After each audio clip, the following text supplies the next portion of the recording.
Play ball. The 2025 Major League Baseball season is underway with games beginning in Japan. So it's appropriate that we start our author conversation with baseball and a new book that's out, and it's become a New York Times bestseller.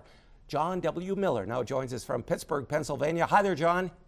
Hi, good to see you. Let's talk some baseball. Absolutely, I love the sport. Your book, The Last Manager, How Earl Weaver Tricked, Tormented, and Reinvented Baseball is doing well. First of all, quickly, tell our viewers about Earl Weaver. Who was he?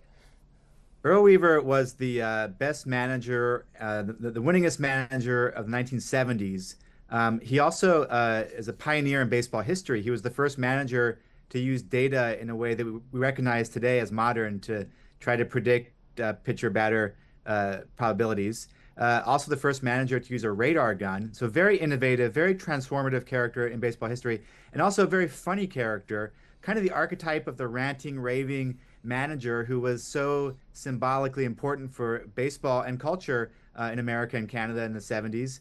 And he could electrify stadiums by going out and fighting with umpires. And I think for younger viewers, maybe professional wrestling is the only way of describing how magnetic and charismatic a performer Earl Weaver was as a manager. So he was all these things, which makes him, an important person in baseball history, and he's in the Baseball Hall of Fame for those reasons.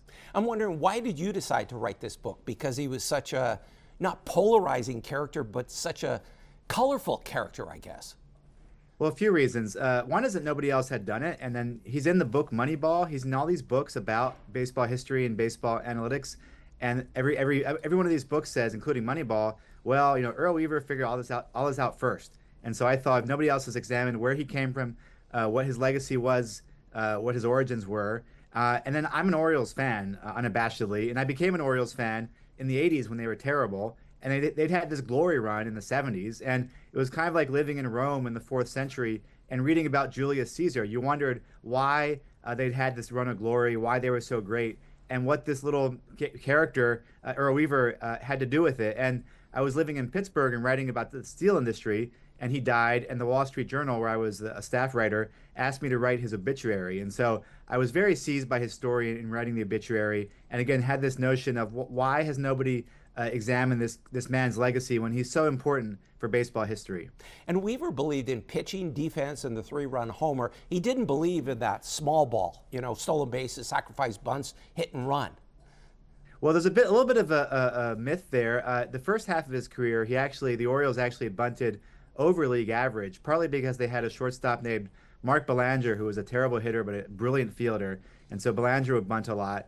But in the second half of his career, when he had more of a team of spare parts, people like Ken Singleton, John Lowenstein, Gary Reineke, power hitters, that's when they stopped bunting, basically, and that's when the 3-run homer came along with the pitching and the defense. The pitching and defense was always there, but Earl Weaver, again, what makes him such a great character is he always evolved. He was always thinking of new ways of doing things, and that includes his famous, the axiom there, the pitching, defense, and 3-run homers, which again, the power part only came at the end of his career when he was adapting to the players he had.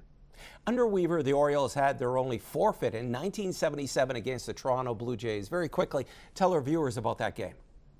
Extraordinary happening. I think the last forfeit of its kind in Major League Baseball history. The Orioles were playing Toronto in September. They were in a pennant race. They were, I think, 4 games behind the New York Yankees. It was the 7th inning, and it was Exhibition Stadium, and it was raining.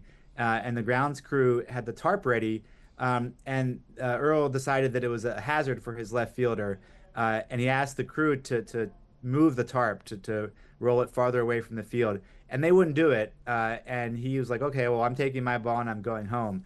And the umpires, after a few minutes, decided, well, this game is over. There's no way about it. The Orioles are forfeiting the game, 9-0.